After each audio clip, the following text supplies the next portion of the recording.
Good afternoon, Facebook, Instagram family, TikTok, and YouTube. Thank you guys for joining me this afternoon for another episode of Back to the World, my brother and my sister's keeper. I'm Tony, and thank you for joining me. Um,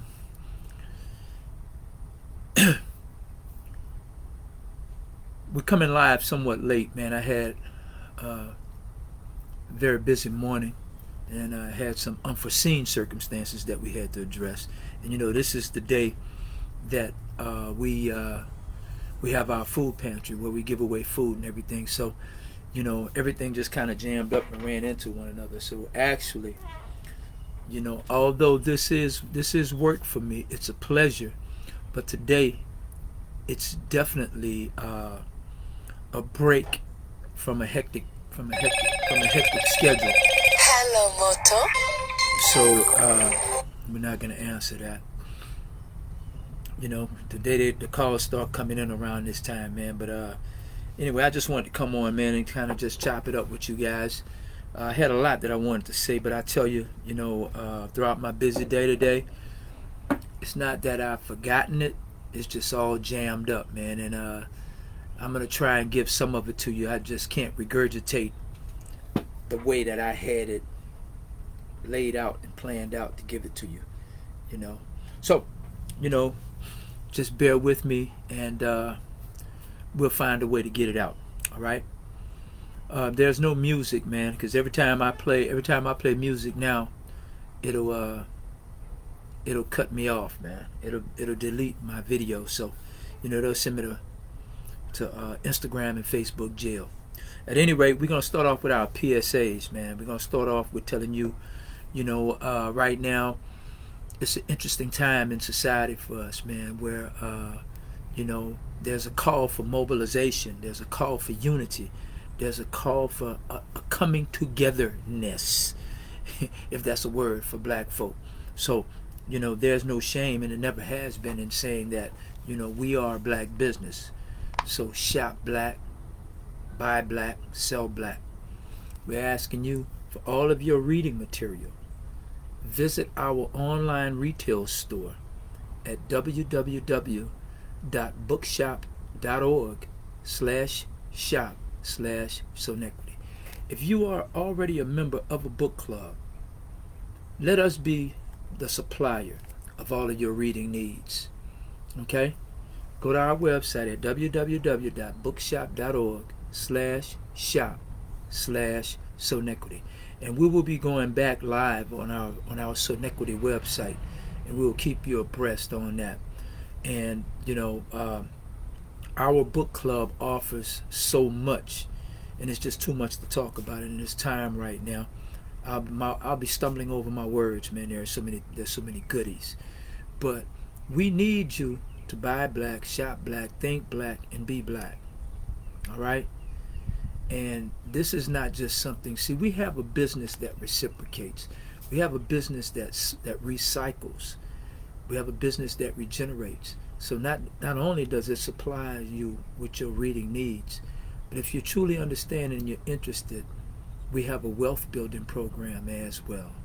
Of course, there's a monthly membership fee, but if you follow our tutorials and our guidelines and our instructions, your membership pays for itself. Okay? And go and check out my book, Business Always Personal, by Donnell Tony Ford. And this book, I wrote this book in like 2001, but it applies today and everything that's happening with us today, right? And it's about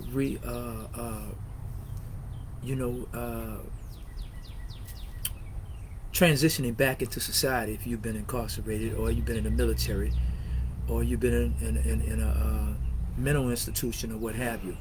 So it pretty much tells you how to reacclimate. That's the word I was looking for. And it's strange, as I said, I wrote this book before 9/11, and some of the things that I talked about in here,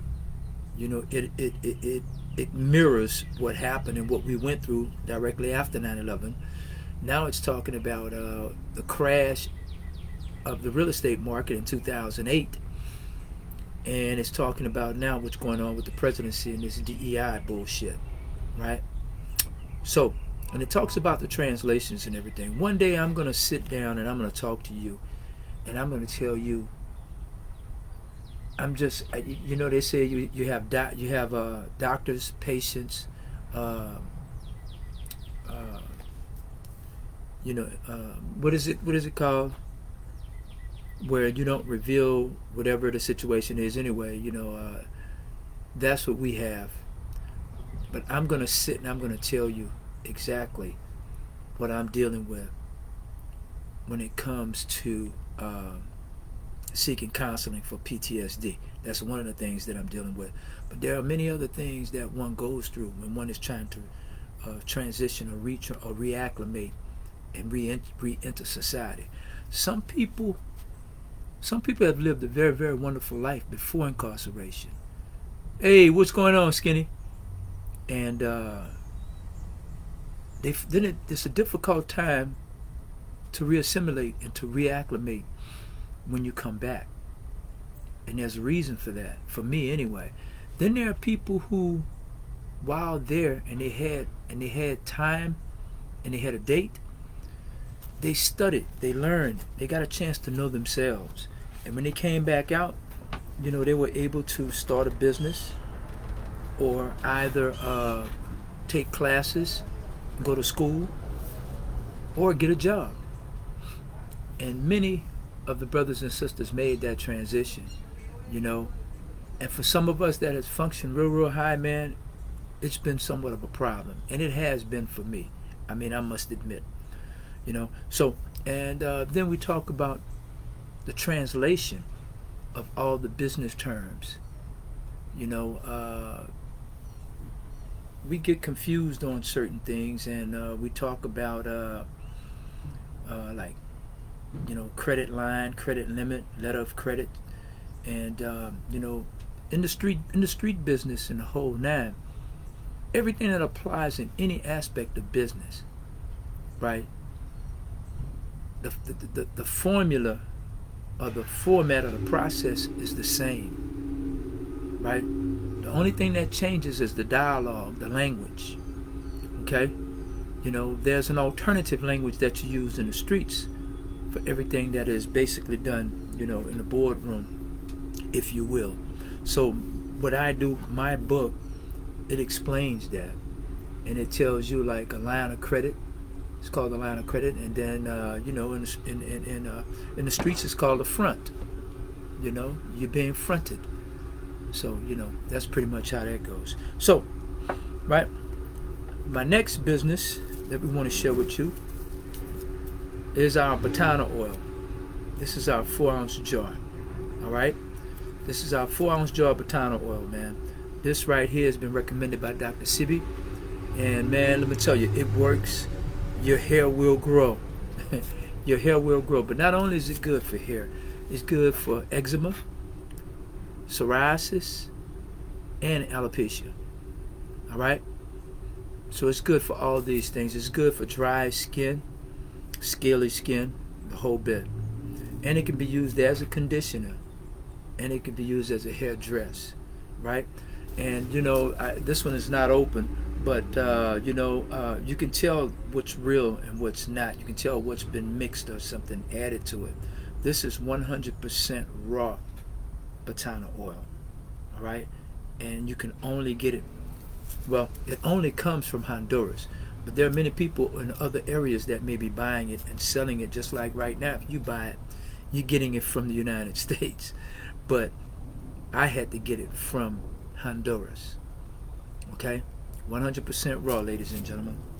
All right, this is a 4-ounce jar. This is $29.99. $29.99 plus shipping and handling.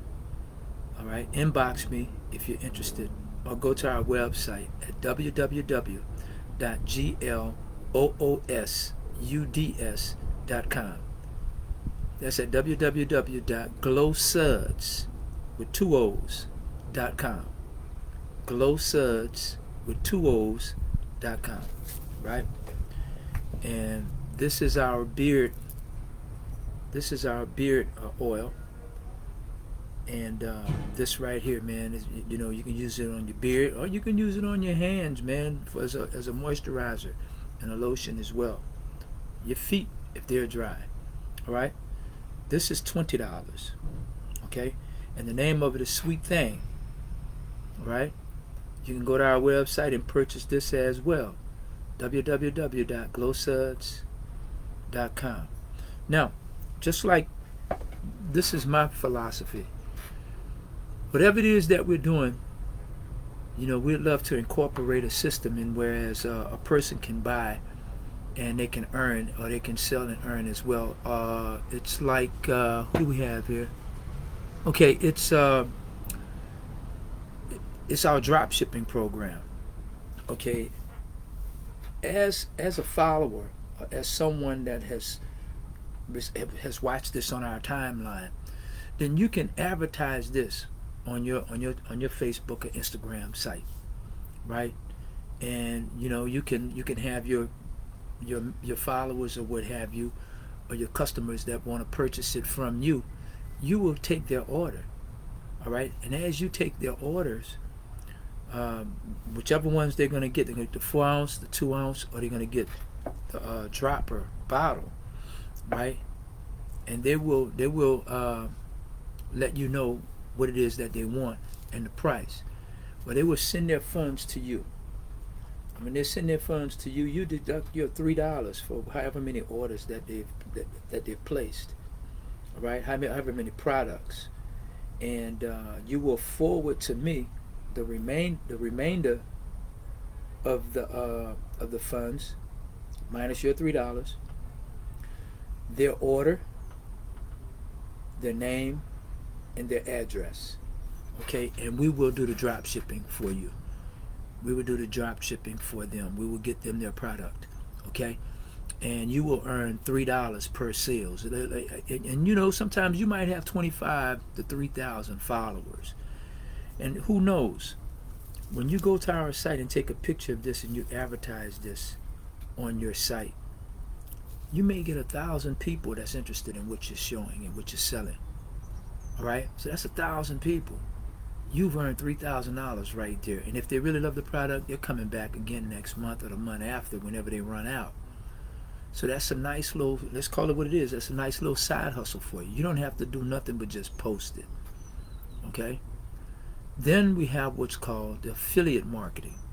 The affiliate marketing means that we're basically in partnership, but you have your own product, your own label, whatever it is you want to name your product, right? And we will be your distributor. We will supply you with the merchandise, that is the Botana oil, okay? And instead of you getting $3 per order, whatever you're selling your product for, you'll get that entire amount. So you would be in business for yourself. And if you get 3,000, and look, it only makes sense.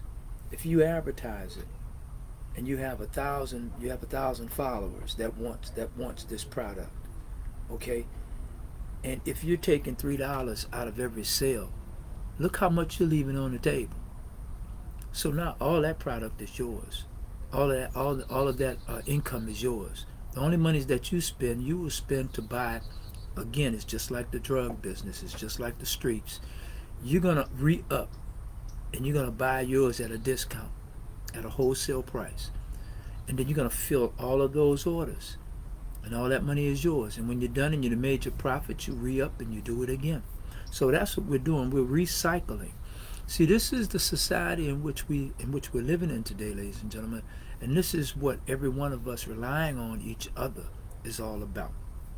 Okay? So that's our drop shipping program, where you earn $3 per order, per item. And we have our affiliate programs. You're an affiliate. That means that we're in partnerships to a degree. You know, you have your own customers, you make your own sales. All we do is sell you your product at a wholesale price. Okay? So now I'm gonna fire up my cigar, man, and we're gonna sit back and we're gonna chat for a minute. How about that? All right? So now that we got that out of the way,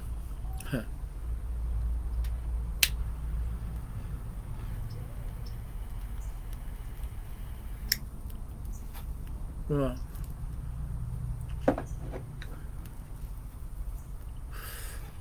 today again we're going to talk a little bit again about DEI and how it's affecting us as a people, and how should we feel about it. On yesterday I told you that it's something, maybe it's a wake-up call. It's something that could have been needed for us as a people, right? Because there are two things that happens, man. You get complacent or you get comfortable, and you lose focus, right? And you start thinking that things that sound like it makes sense to you when it really doesn't make sense at all. Okay? So that's what we talked about on yesterday, and I said that, if we can do anything, we can thank Donald Trump for giving you a quick kick, a swift kick in the butt, right? Causing you to wake up, causing you to think, causing you to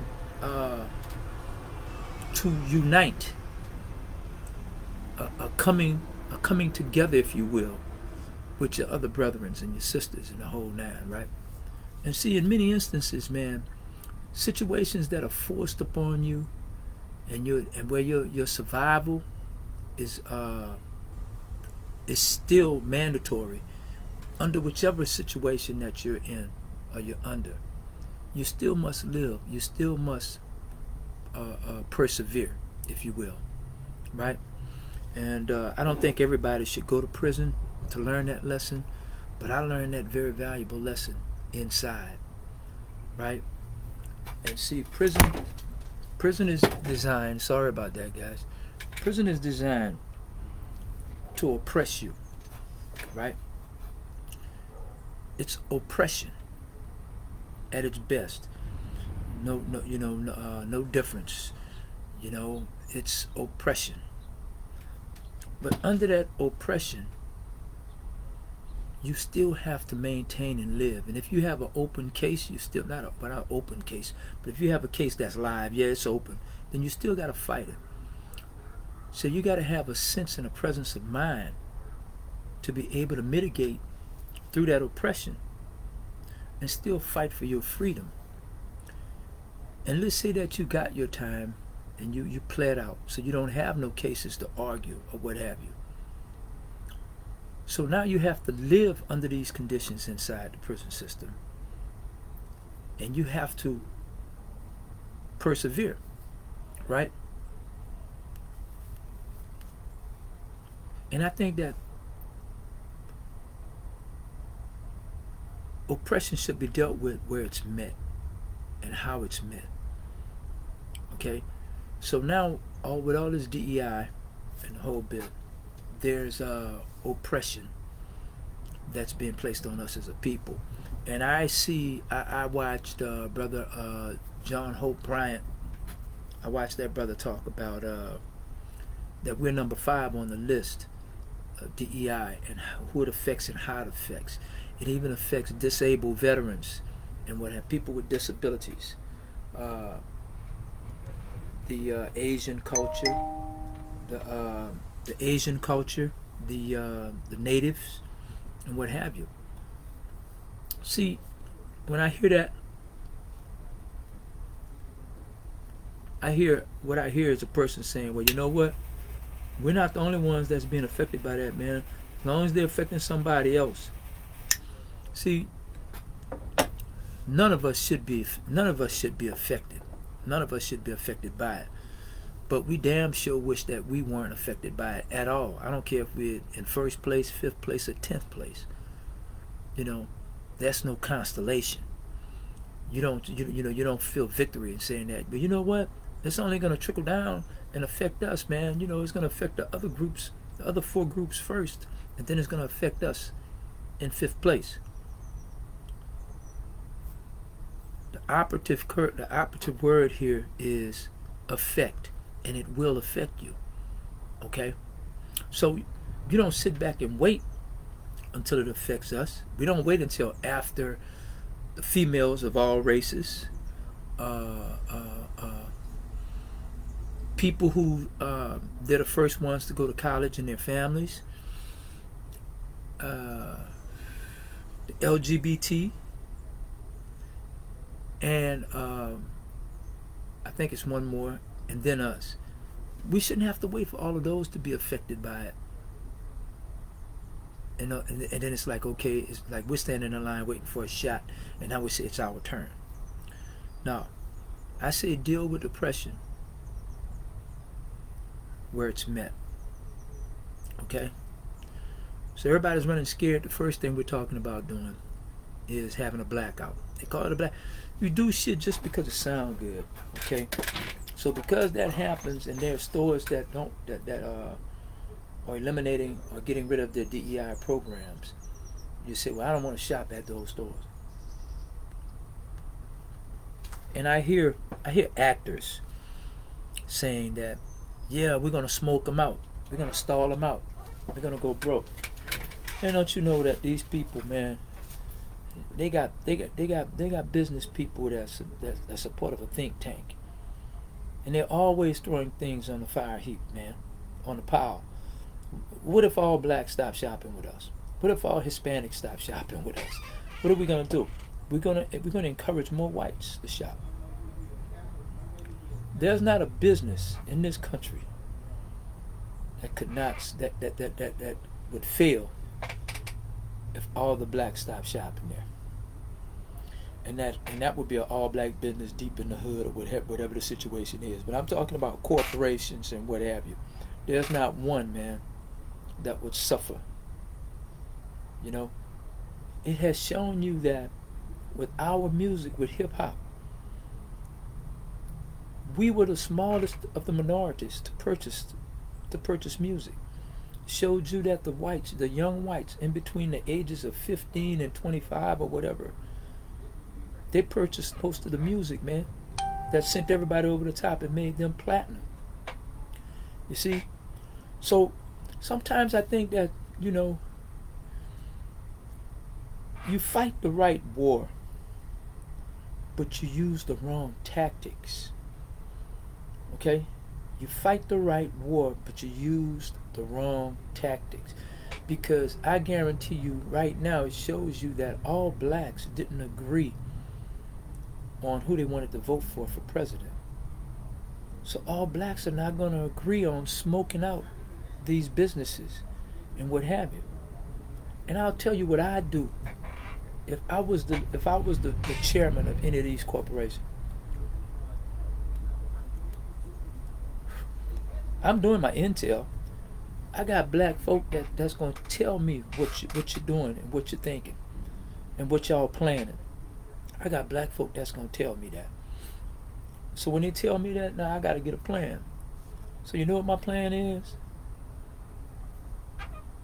On the 27th and 28th, I'm not looking. Whatever business comes in from anybody else other than blacks, man, is a plus. I'm going to run a special. I'm going to run a special on that day. And all the people that are going to shop with us, they can come and damn near get 2 for 1. Right? So now everybody that's on hiatus, everybody that's on the smoke out and the blackout, now you're mad because you're missing that sale. You know? And I'm going to say that the sale is going to end on the day that the blackout is going to end. So everybody's going to rush. And then on that day that the blackout was supposed to end, I'm going to come and say, hey, you know what? By popular demand, we're going to run this sale for 3 more days. And now all the blacks that didn't shop on the 27th and the 28th, they're going to haul ass to shop on the 1st and the 2nd of March. And that's the way you balance and you equalize that. Keep in mind, when you say, I saw where they said Target's profits dropped 8 percentage points, right?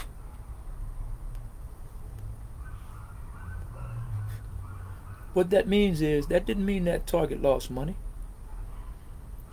All that simply means is that Target were 8 points below their projection. They were 8 points below their quarterly projection. So, which that basically means if they stated that, or they projected that they was going to make anywhere between $4 to $5 billion in that quarter, but they made 3.2, right? They made 3.2 billion. Does that sound like a loss to you? That's not a loss. That's monies that wasn't even on the books to begin with. Their percentages have just dropped. They didn't go in the red. They just lowered a bit. And you thinking that you're gonna hurt these businesses when you do that the whole bit? No, not at all. You got to keep this shit going. You just can't do it for 2 days and that's the end of it. You have to be committed to it. And how many of you gonna do that? You have to be committed. What I mean by that, and that's not going to happen. But if that's not going to happen, and it's not reality, then you have to think about of alternative ways. And there are different ways to fight these types of battles or wars, right? And you have to know that if your adversary, if your enemy is in war with you, and they're implementing a strategy, then you have to know that they've implemented a response to your action. You just can't think that they're sitting back and they're doing nothing. You just can't think that Target, Costco, and all these other businesses are just going to sit back and they say, okay, man, we're going to suffer. We're going to shut our doors for 2 days. No, they're going to ramp it up. They're going to ramp it up. So now you have to think of how to be the David when you're fighting a Goliath. David knew that he couldn't jump in the ring with Goliath, man, with just his bare hands or what have you. So he got his slingshot. He got his slingshot and a rock, and he did his thing. So you have to ask yourself, what is the alternative? See, again, as I told you, when I was in prison, that was oppression. But we still had to live there, right? So, in living there, let me tell you something, guys. See, a person that has never really lived on the outside, they don't know what they're missing if they're on the inside. To them, everything is cool. You know what I'm saying? Because they never really lived. But it takes someone who has lived on the outside to know what he's missing when he's on the inside. So now he's going to be innovative and creative. And there are certain things that you're going to want to do or emulate when you're in prison. And ladies and gentlemen, let me share this with you. See, on the inside of prison, man, we improvised. And we had almost everything that was on the outside. And then people say, well, damn, y'all had sex? Yeah, they had sex there. Like I said, guys create their own, whatever it is, that's their predilections, whatever their choices are. They're going to do one or two things. They're going to start dealing with homosexuals, or they're going to get an officer, a female officer, and break her. So you got that for those who want it and they're weak in the flesh. So we're going to move that aside. But see, with pizzas, we cook pizzas. Gumbo, I prepare gumbo. We got fried fish, fried chicken. We got chicken strips. You know what I'm saying? We got baked chicken and rice. We got steak. What else we had, man? Anything you can name, we prepared it. We improvised. We made it. And for guys who had a vivid imagination and they have lived life, they're able to be more creative and add more things. We had peach cobbler, apple cobbler. We made banana puddings. Guys made candy. They made wine. They made white lightning. Guys made clothes. We had guys that lived that was from Cuba and South America, They literally made shoes in hobbycraft. They made slippers. They made purses, right? So you become innovative, right? So now, I told the story whereas in my unit, and people think I lie when I say this, I'm not an electrical engineer. I'm not a mechanical engineer. I'm not any of these things. I deal with numbers. Just a second. Like we're about to go out here. Hold on. Hold that thought, y'all.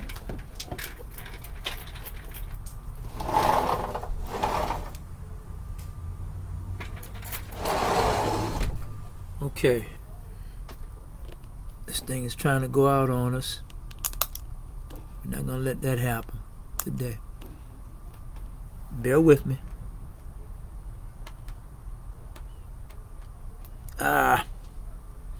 Sorry, y'all.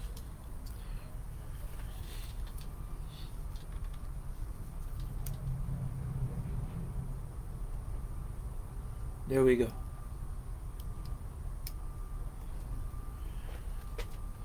There we go, y'all. Sorry about that. Now, where was I? Oh,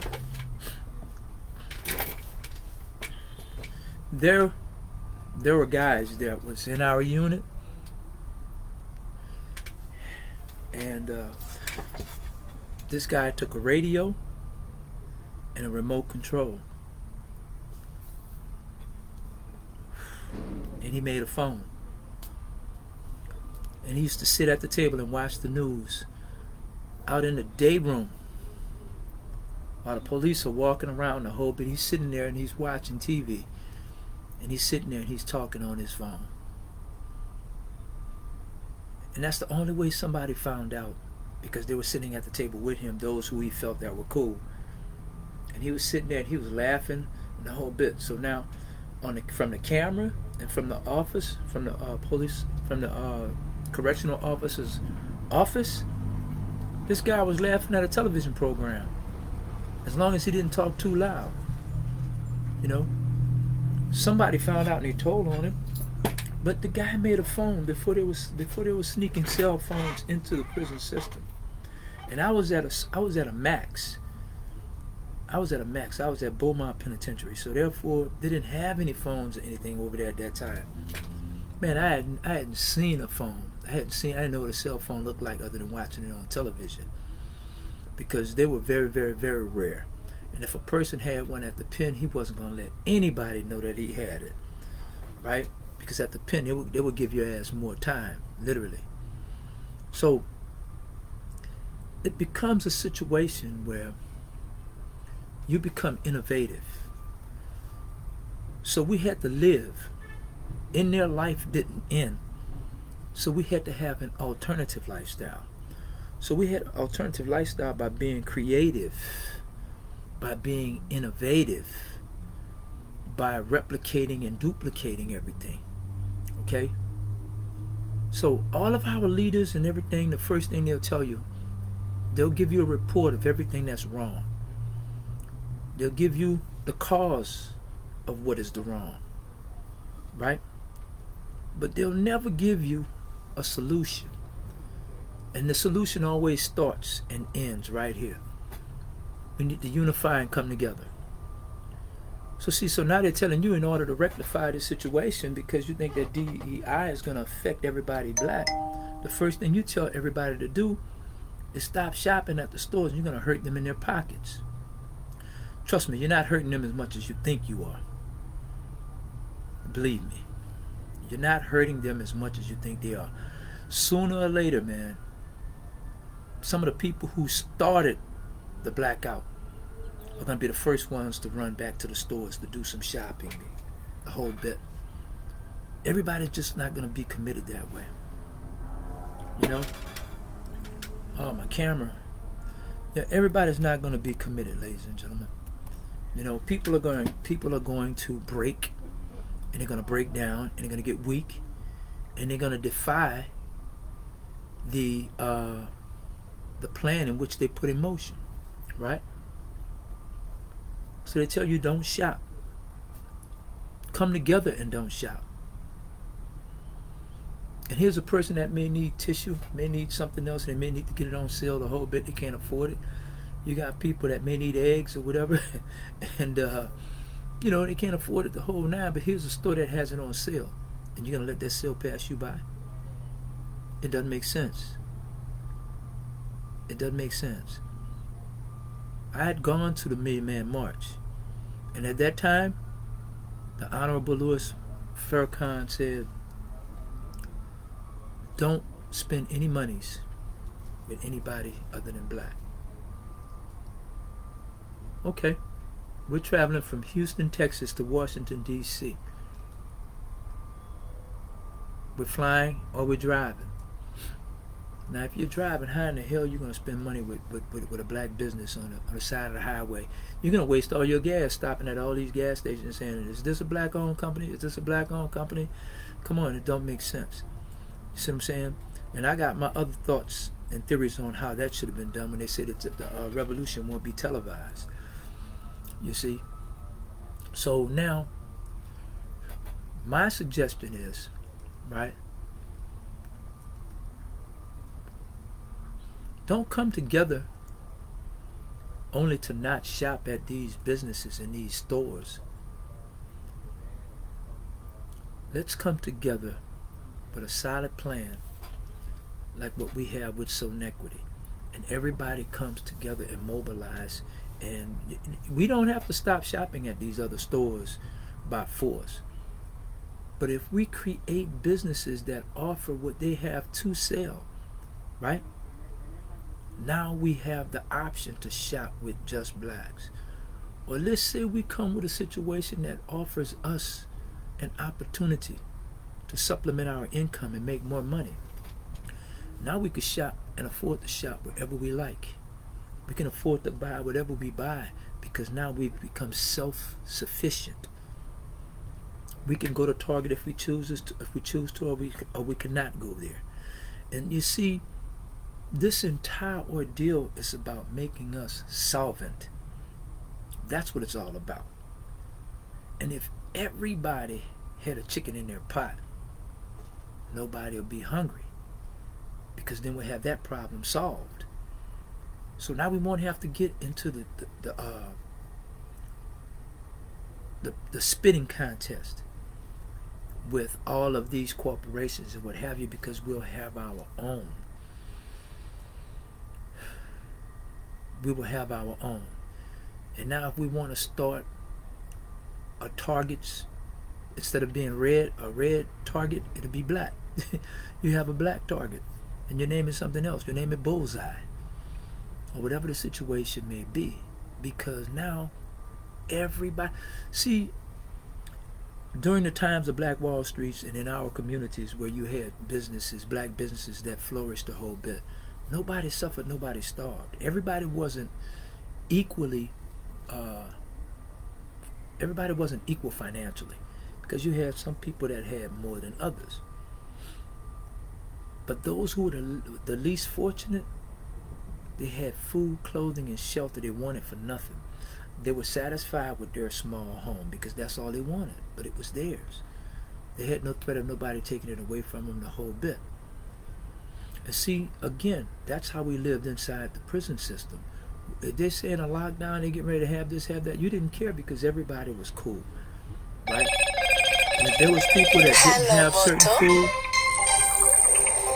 if there was people that didn't have food there, just a second.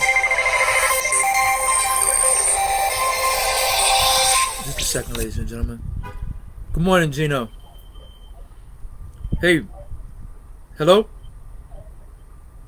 Hello. Not much, brother. I was in the middle of a podcast. Let me wrap this up and I'll get right back with you. Okay? All right. You see, so sorry about that. But that should be our main goal. Not to try and hurt businesses that whether they hurt or whether they flourish, it won't affect us. It won't benefit us at all. We take this time out to come together. We take this time out to come together and figure out what it is that we're going to do they're going to help us circumvent what they're trying to do. And see, they got us too busy at looking at the violation. I call it a violation. It's not so much a violation as it is their way. But when you look at the prejudices and these devices that they got right in our face,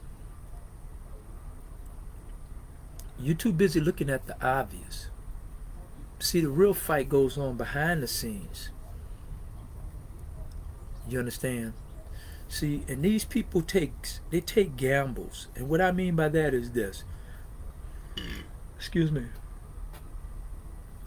You have 14% of this nation population that's black. These people are going to hedge their bets and say that it's only about 1 point something percent that's not going to shop with us. And they're going to roll the dice and say that the other 12.5% will. And that's the way they gauge it. And that's the way they deal with variables. But then they say, hey, if the whole 14% don't shop with us, then what do? They say, well, okay, well, 65% of whites shop with us, right? We need to increase it by another 15%. And now we'll meet our numbers. So now we don't need blacks to shop with us, right? We don't need them.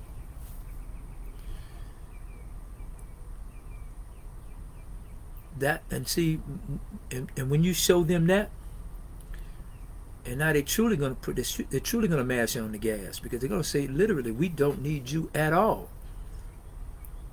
And you think that they're being heavy-handed, man, and kicking you in the ass now. Let them truly see by the numbers that they don't need you. And see what happens.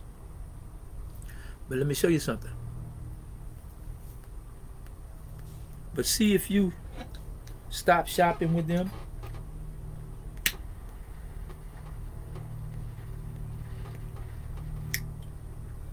if you stop shopping with them altogether, they're going to be concerned. And they're going to be fearful that they'll never get your business again. And you know what that's like? That's like when I was a kid. My mom and dad would punish me. And they would send me to my room. And they'll hear me in my room, man, laughing, clowning to myself. And they wonder what the hell's going on. Joker, you having too much fun in there. So then they come in and they realize, hey man, I got a sketch pad where I'm drawing. I'm doing finger shadows I'm doing characters and shadows on the wall. I had an imagination. I'm singing songs. The whole bit.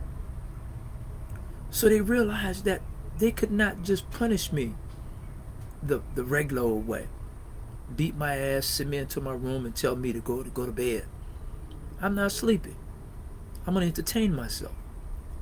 So if we can find a way to sustain ourselves and we make money, and now we know, look, nobody black is going to the government asking them for reparation type shit. When they know that you're asking, and I use the term begging, when they know that you're begging, then they know they got you. But when they look out the door and that line is usually a mile, 3 miles long, and now nobody's in that line every day, they're baffled. They're bewildered. They're wondering what the hell has happened. Where are these people? Where are they? Man, I just knew they'd be applying for loans the whole bit, but nobody's applying for loans. Nobody black. Now we got our own banks. We got our own stores. We have our own hospitals, the whole bit. That's when they want to give you shit, right? So it becomes the economical and psychological jujitsu. And you're showing them that you don't, and you're like, okay, y'all do whatever y'all do, we don't need you. And now we can clean up our communities that they got us redlined in. Now you have fashionable homes. We have our relatives. They don't have to sell outside of the communities and what have you. And I know this sounds like a pipe dream, but it's doable. And Sonetquity has a system that will do it. Wouldn't it be better to earn extra income, to be able to put whatever the prices are going to be on cars, eggs, property, real estate, whatever the situation may be? Wouldn't it be great if you're placed in a position where you can afford all these things and it doesn't affect you, whatever the cost of eggs are? Wouldn't that be better than you going to Targets and you're sitting there? And think about that shit, man. That's like being a hater. I mean, it's the same thing. You're getting your satisfaction at watching Target's profits plummet. And Target's still going to be in business. But you're sinking slowly or fast.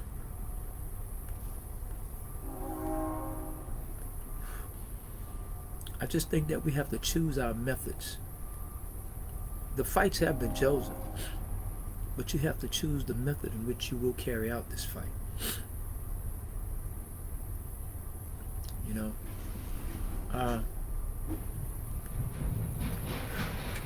I would love to have a one-on-one with a lot of our gurus and what have you. See, they still telling people to go out, get their credit fixed, all this other shit. I'm an influencer and I can help you start a business, but it's going to cost you $10,000. Don't you know if anybody have $10,000 saved in a bank right now through this economy, man, they're damn near rich. $10,000. The average person in America don't have $1,500 in their checking or savings. $1,500, ladies and gentlemen. All right. So now you got somebody with $10,000 that is able to give it to you, so you can tell them how to start a business. And then when they get ready to start a business, it's gonna cost them about another $5,000 or $10,000. And then they're gonna be there to say they're gonna help you market it a whole bit. What's the guarantee? There aren't many in life, but damn. Tell me a good lie. But when you have something that's generated and motivated by your action, by your actions, and you can literally see the monies circulating. You can see where the money comes into the system, and you can see how it goes into your pocket in the system, and then you can watch and see how it goes out, and then regenerates and do the same process all over again. Don't get me wrong, we all want to sell a wonderful product that everyone can use and everyone might love. But the best product there is one that you can generate and sell and make your business legal. And with Sonetquity, it's books, it's publications, right? And it can help us become self-sufficient where we won't have to rely on the government. And this can be your reparation. You don't need to ask them. Because you know what? The age that I am right now, I truly doubt, man, in my lifetime, you'll never see anything that would be remotely called reparation. Nothing with repart or reparts the word in it. Nothing. Okay?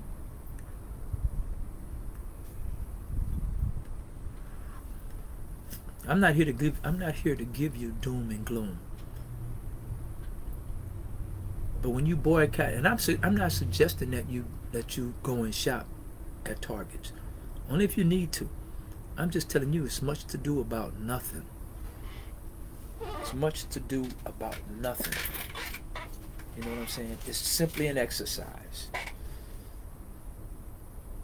Now, if everyone that was going to boycott these stores, and then you were going to sign up with a company like Sonetquity, And then we can show you how to monetize that. We can show you what it is that you can do as an alternative, as a result of not shopping at Targets and signing up to become a member with us and being a part of our movement. Other than that, man, you're spitting in the wind. All that shit's gonna do is come back to your face. See, with the Million Man March, and I'm gonna say this, and then I'll be a little bit done with my cigar. Let me share this with you. With the Million Man March, it was for atonement. It was for 1 million black men to come from all over the United States and come to Washington, D.C. and make an atonement for letting down our communities and not being leaders in our families and in our community, in our homes and in our community. So we wanted to pray for that. We wanted to ask for forgiveness for that. And moving forward, we wanted to spend our monies together in black businesses and what have you, right? And you know, we were advised not to shop or spend monies with any white businesses or whatever for those 2 days. I haven't read not once where any business went out of business for us not shopping there. There are many other times. This won't be the first time that blacks has refrained from shopping at white businesses. I have not read where anybody has gone out of business, and maybe we can Google it, but I don't think it has happened, right? So now, what happened?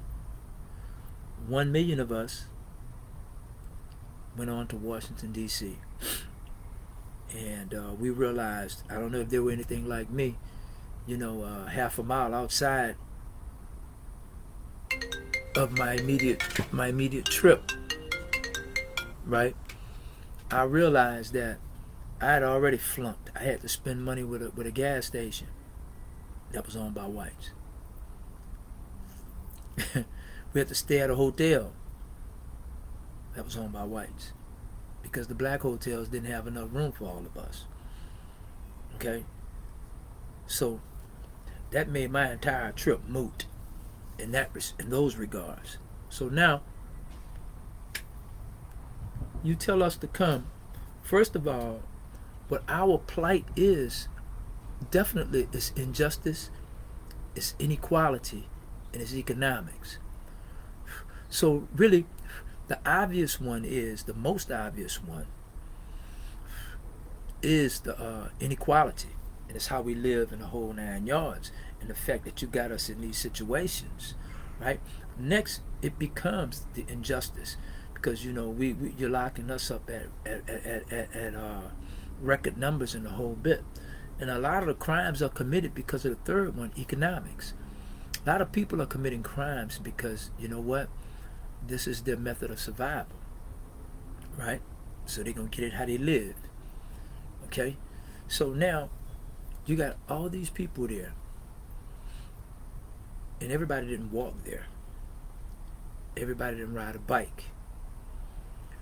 People spent anywhere from $300 to $500 to $1,000 getting there, right? And then you had to pay for room and board, right? So on those days that we had gone to Washington, D.C., and some of us had to leave